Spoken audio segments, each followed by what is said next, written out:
Ito na ba ang hinihintay ng lahat sa anak ni Coco Martin at Julia Montes? Tila naging carbon copy ang napapabalitang panganay na anak ni Julia Montes at Coco Martin. Makikita sa mukha ng bata na may screen name na Zia Grace na kasama ni Julia Montes at hawak-hawak nito. Makikita na hawig sila ni Coco Martin mula sa ilong at mata at sa pagngiti nito. Hindi na maitatanggi ni Julia at Coco na hindi nila ito anak dahil kamukha talaga nilang dalawa. Sa mga hindi po nakakaalam, may pagbibidahan ng bata sa bagong palabas ng Kapamilya Network na kasama si Julia Montes at Sam Milby. Hindi naman naiwasan ng publiko na maghinala na ito na nga ang panganay na anak ni Coco at Julia na matagal nang tinago ng dalawa sa publiko. Alam naman natin na may mga anak na si Julia at Coco, hindi lang raw ito isa kundi 3 na raw ang anak ni Julia at Coco, ngunit tago talaga ito at walang nakakakilala sa anak nila.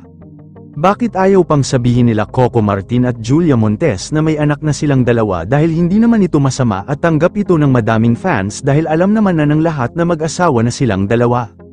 Ngunit hanggang ngayon hindi pa rin nila inaamin na may anak sila.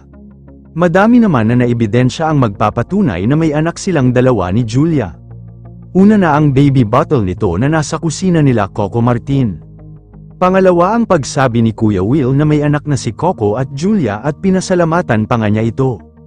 Ang balita dito, ang fact na ito na ba ang anak ni Julia Montes na si Zia Grace na malaki na at mukhang artista din ang papasukin nito dahil artista din ang mga magulang nito na si Coco at Julia.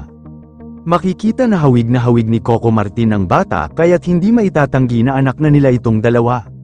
Pero may mga nagsasabi na hindi raw anak ito nila Coco at bagong talent raw ito ng ABS-CBN at isasama sa bagong palabas nila Julia Montes at Sam Milby. Mahilig sa bata si Coco Martin at Julia Montes kaya't for sure mabuting mga magulang ito at napapalaki ng maayos ang rumored children nilang dalawa. Hindi pa lang ata ready sila Coco Martin at Julia Montes na isa publiko ang kanilang anak dahil gusto nito na maging pribado ang kanilang buhay na matagal nang sinasabi ni Coco na mas gusto niya ang taong mga mahal niya ay hindi naiuugnay sa kanyang katauhan at ayaw nito na na-issue ito. Yun lamang po, ano ang masasabi mo sa balitang ito? Comment mo sa ibaba. Huwag kakalimutan i-like ang video na ito. Maraming salamat po sa panunood.